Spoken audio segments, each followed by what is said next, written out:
In FlowLogic, the gating tools are located in the toolbar above the workspace, and these include a polygon gate, a rectangle gate, an elliptical gate, a histogram marker, quadrant gates, and an auto gating tool.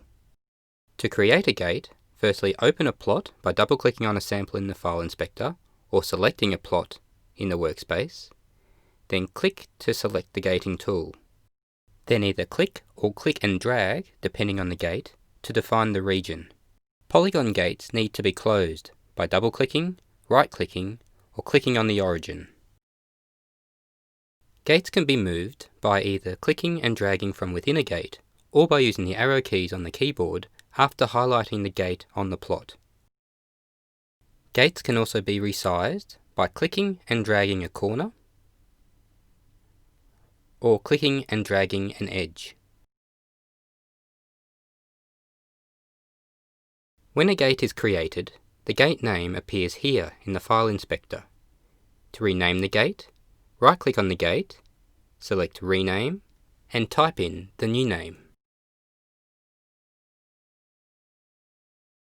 On the plot, the gate label can be moved by clicking on it and dragging it once the gate has been highlighted.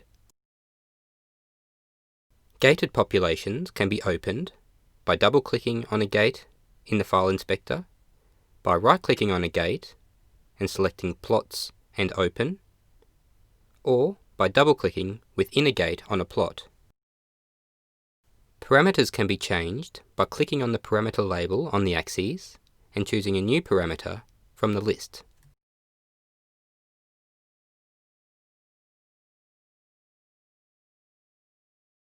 Additional gates can be drawn on the events shown when displaying a different combination of parameters, such as this rectangle and this elliptical gate.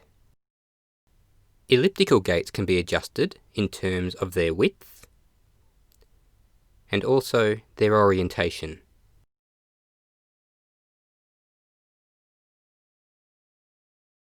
Gates can be managed in the plot side drawer under the Gate List tab.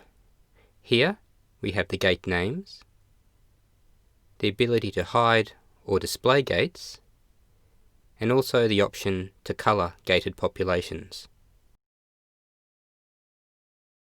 By ticking on, I can colour this population red, or by clicking on the colour, I can select a new one. And as you can see, by colouring a population, it effectively backgates it on all parent plots. This backgating updates in real time as the gates are moved, and these gated events will maintain their colouring even when the parameters are changed.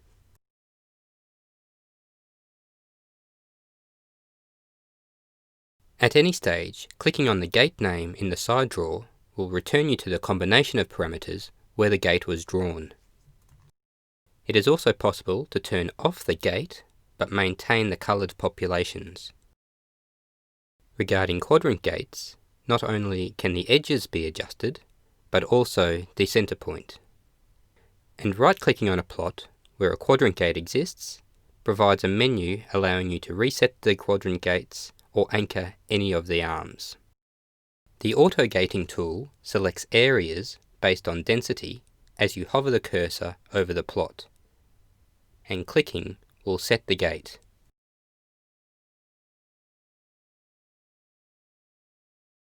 To create a histogram marker, firstly display the plot as a histogram, select the histogram gating tool, and click and drag to define the region. One or more gates can be deleted by highlighting the gates in the file inspector, right-clicking, select Delete and Rows before confirming this action.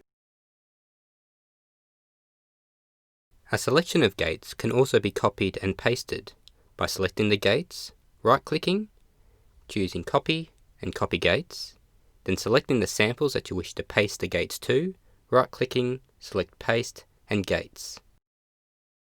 Copied gates can also be inserted into different levels of the hierarchy. For example, copying this R1 gate, then right-clicking on the top level of the hierarchy, selecting Paste and Insert Gates results in this R1 gate existing at two different levels of the hierarchy. Gates can also be copied and inserted using drag and drop. To demonstrate this, I'll firstly highlight and delete all gates on sample 2.